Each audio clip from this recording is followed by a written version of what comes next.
El focus d'avui el dedicarem a un país una mica més lluny que el Brasil. És Malàisia, al sud-est asiàtic. Per què posem el focus allà?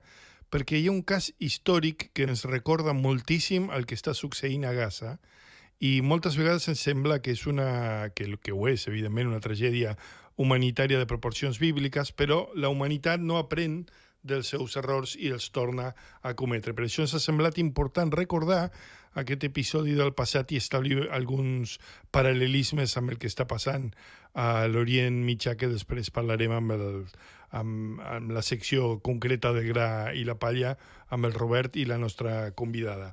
Avui parlarem, us deia, de Malàisia, aquest país del sud-est asiàtic. Abans de la Segona Guerra Mundial era una colònia britànica, bàsicament dedicada a produir cautxú i estany per a l'imperi britànic. La gent vivia en condicions pràcticament de semi-esclavitud, produint aquestes dues commodities per l'imperi.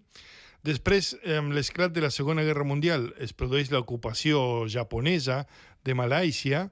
Els japonesos no tenien cap interès en aquests dos productes, van abandonar les plantacions de cautxú, van tancar gran part de les mines d'estany, i això va provocar que la gent, els malaios i la immigració xinesa, que era molt forta, portada pels britànics per treballar en aquestes dues produccions, va quedar desocupada i amb una fam que es va estendre ràpidament per tota la península amb conseqüències devastadores.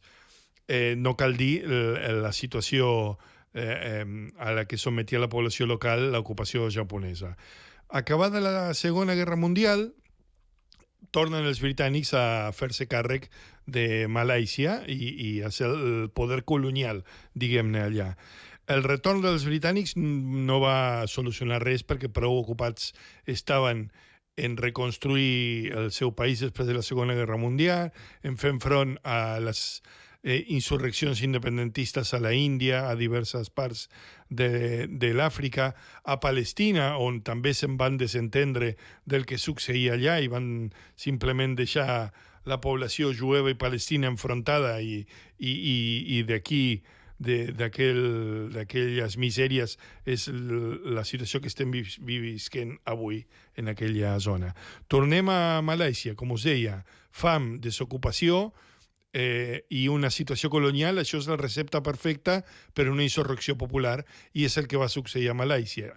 Emmirallant-se en la Xina, on el comunisme s'havia fet amb el poder, sorgeix una guerrilla rural molt potent d'inspiració comunista que ràpidament obté tot el suport de la població local. Quina és la resposta de les autoritats colonials? Una repressió brutal, òbviament.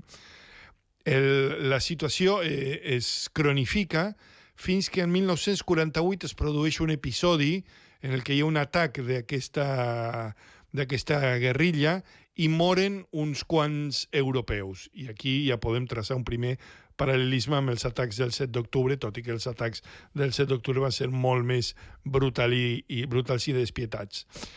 La guerrilla aquesta que s'havia generat a Malàisia era una guerrilla amb molt poc poder, poca cosa podia fer davant del poder colonial britànic, però sí que feia una guerrilla de baixa intensitat que atacava selectivament els interessos colonials britànics. Quina recepta van posar en marxa els britànics? Doncs van enviar un senyor que es deia Harold Rawdon Briggs. Era un general que va dir, tranquils, jo me n'ocupo. Recepta, privar els rebels del suport popular, sobretot dels pagesos, que eren els que més recolzaven aquesta guerrilla. I la recepta us sonarà molt, molt actual.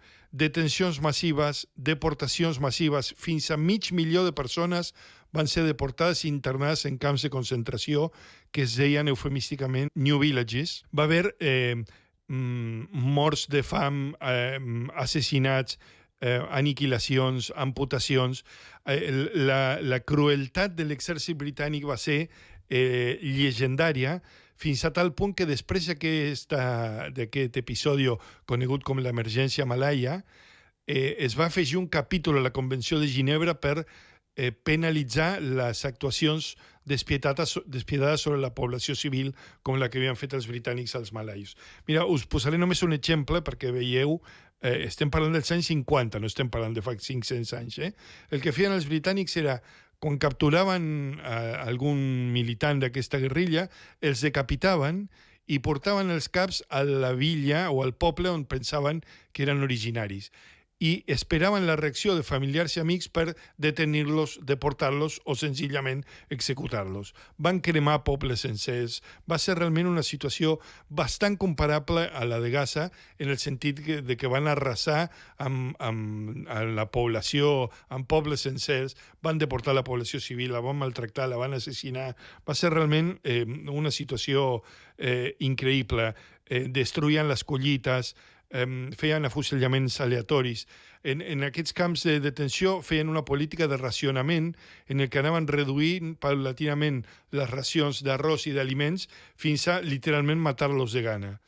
Evidentment, aquesta recepta per intentar solucionar el problema no va funcionar. El suport popular era cada vegada més gran a la guerrilla que s'oposava a aquest poder colonial. Com es va solucionar això? Els britànics en un moment, pressionats per la seva pròpia opinió pública, perquè la premsa britànica va començar a fer-se ressò d'aquestes situacions d'abús i de tortures i desaparicions i afusellaments i tot plegat, i va destituir el general Briggs al davant d'aquesta operació i va entrar en escena un altre militar que es deia Gerald Templet amb una idea completament diferent, i aquí és una altra lliçó del passat que ens agradava portar avui al Gra i la Palla, perquè de vegades diem com es pot solucionar el problema a l'Orient Mitjà. Doncs el que van fer els britànics va ser molt senzill. Primer, concedir la independència que reclamava aquests moviments d'alliberament de Malàisia, i després posar en marxa una sèrie de programes de desenvolupament rural, social i humà que van fer que paulatinament la gent anés recuperant la seva vida quotidiana en una situació de normalitat, feina, família, i el suport popular a les guerrilles va anar disminuint paulatinament fins a que la guerrilla directament va desaparèixer i es va desmantellar.